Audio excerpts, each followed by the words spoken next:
তোমরা এত পড়ছো তারপরেও তোমাদের উন্নতি না হওয়ার কারণ কি তোমরা খুঁজে পাচ্ছ না?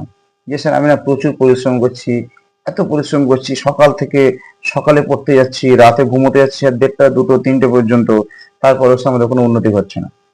দেখো, এই যে তোমাদের কেন পড়াশোনাতে উন্নতি হচ্ছে না, তার অনেকগুলি কারণের মধ্যে একটা গুরুত্বপূর্ণ কারণ, সেটা আমি বলছি, সেটা হলো সেলফ স্টাডির অভাব। অর্থাৎ তোমাদের 7টা যদি সাবজেক্ট থেকে, প্রত্যেকের দেখো সাবজেক্ট পিছু 1টা 2টো 1.5টা করে মোটামুটি টিউশন আছে। আচ্ছা বলো তো, একটা তোমাদের সেলফ স্টাডিও তো প্রয়োজন আছে, তো সেই প্রয়োজনটা কখন মিটবে? যদি 7টা টিচারের কাছে তুমি পড়তে যাও। অনেকের আবার দেখবে অঙ্কে 2টো করে টিউশন, ওরে বাবা ইংরেজিতে দুর্বল, আমার ছেলেকে ইংরেজিতে পণ্ডিত বানাতে হবে, মানে মাইকেল মধুসূদন দত্ত বানাতে হবে বা শেক্সপিয়ার বানাতে হবে। তো কি করতে হবে? ইংলিশে 2টো করে টিউশন দাও। অঙ্কে কি করতে হবে? রামানুজন বানাতে হবে। তার জন্য কি করবে? অঙ্কে 2টো 3টে করে টিউশন দাও। এতে কিচ্ছু হয় না।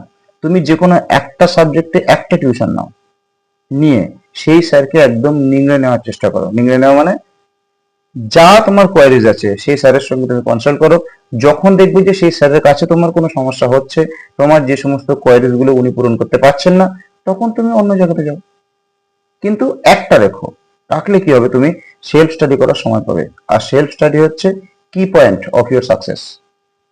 সুতরাং একটা টিউশন রাখো যে কোনো সাবজেক্টে, নিজে পড়ো, সেলফ স্টাডি, বই পড়ো। বইয়ের থেকে ভালো জ্ঞান অর্জনের উপায় কিছু হয় না, এই জন্য বই পড়ো।